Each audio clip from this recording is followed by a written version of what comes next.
गौतमी पाटीलने धुडकावला पुणे पोलिसांचा आदेश। 1 ऑक्टोबरला पोलीस ठाण्यात हजर राहण्याचे तिला आदेश होते। पुणे पोलिसांनी सुनावलेली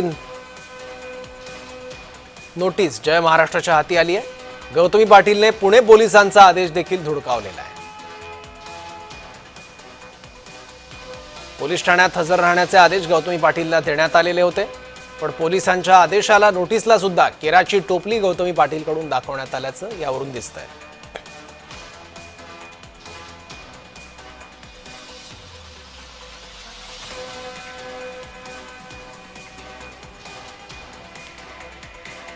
गौतमी पाटीलच्या कारने एका रिक्षा चालकाला धडक दिली होती। त्यानंतर रिक्षा चालक हा गंभीररित्या जखमी झाला, त्याच्यावर उपचार सुरू आहेत।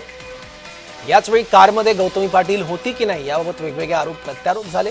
गौतमी पाटीलवर कारवाई व्हावी यासाठी पोलीस ठाण्यासमोर ठिय्या आंदोलन देखील करण्यात आलं।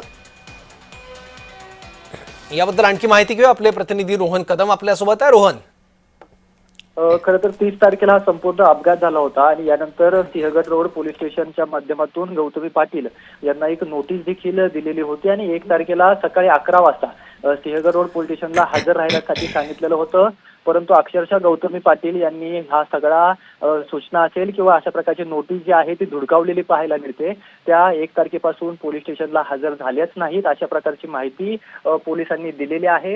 ही सध्या नोटीस जी आहे ती आपण जय महाराष्ट्रावरती एक्सक्लुझिव्हली पाहतोय। आपल्याला पाहायला मिळते की यामध्ये 1 तारखेला सकाळी 11 वाजता जे आहे ती पुणे पोलिसांनी त्यांना भेटण्यासाठी किंवा या सगळ्या बाबतचा अधिकचा तपास जो आहे तो पुणे पोलिसांना करायचा होता, कारण का ड्रायव्हरला जे आहे ते ताब्यामध्ये घेतलेलं होतं, परंतु गाडी जी आहे ती गौतमी पाटलांच्या नावावरती होती, त्यामुळे अधिकचा तपास पुणे पोलिसांना करायचा होता। परंतु गौतमी पाटील जे आहे त्या 1 तारखेला हजर झाल्या नसल्याची माहिती पुणे पोलिसांकडून दिली जाते। त्यामुळे जी पुणे पोलिसांनी नोटीस पाठवलेली होती ती नोटीस धुडकावल्याचं चित्र जे आहे ते आपल्याला पाहायला मिळतंय। गौतमी पाटील काही माध्यमांच्या समोर आज आल्या, त्यांनी त्यांची म्हणणं मांडलं, परंतु सगळ्यात महत्त्वाची बाब म्हणजे पुणे पोलिसांकडून जी नोटीस दिलेली होती ती नोटीस देखील गौतमी पाटील यांनी धुडकावलेली आहे आणि तरी देखील पुणे पोलिसांनी त्यांना काल क्लीन चिट देण्याचा प्रयत्न केलेला आहे। त्यामुळे या प्रकरणामध्ये नेमकं घडतंय काय, गौतमी पाटील यांनी अजून देखील त्या रुग्णाच्या नातेवाईकाला कोणत्याही प्रकारची मदत केलेली नाहीये। ते रुग्णाचे नातेवाईक वारंवार विविध राजकीय नेत्यांना भेटतायत,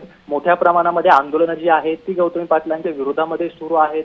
या सगळ्या पार्श्वभूमीवरती असं सगळं असताना देखील गौतमी पाटील पुणे पोलिसांसमोर हजर का झाल्या नाहीत, नेमकं काय लपवण्याचा प्रयत्न गौतमी पाटलांकडून आणि त्यांच्या सगळ्या टीमकडून केला जातोय हे पाहणं अतिशय महत्त्वाचं आहे।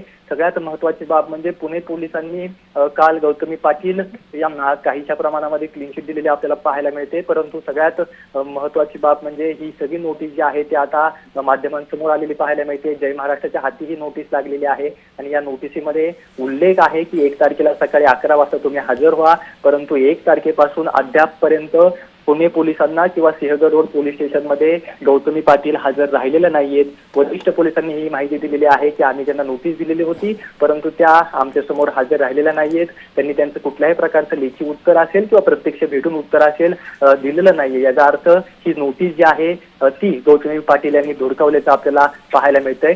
त्यामुळे आता आगामी काळामध्ये पुणे पोलीस या सगळ्या बाबतीमध्ये काय कारवाई करतायत, कोर्टामध्ये हे सगळं आता प्रकरण सुरू होईल। त्याचबरोबर मोठ्या प्रमाणामध्ये राजकीय आंदोलन सुरू आहेत, त्यांचे कुठल्याही प्रकारचे कार्यक्रम जे आहेत ते आम्ही महाराष्ट्रभर होऊ देणार नाही, अशा प्रकारची भूमिका काही कार्यकर्त्यांनी घेतलेली पाहायला मिळते। आणि या सगळ्यामुळे आगामी काळामध्ये गौतमी पाटील यांच्या कार्यक्रमांमध्ये देखील गनिमी कावा संघटनेच्या वतीने गोंधळ घालण्याचे किंवा कार्यक्रम बंद पाडण्याच्या ज्या आहेत त्या अशा प्रकारचं म्हणणं त्यांनी मांडलेलं आहे। त्यामुळे या सगळ्या पार्श्वभूमीवरती गौतमी पाटील यांच्या अडचणी या सगळ्यामुळे दिवसेंदिवस वाढतायत की काय, अशा प्रकारचं चित्र जे आहे ते निर्माण झालेलं आपल्याला पाहायला मिळत आहे।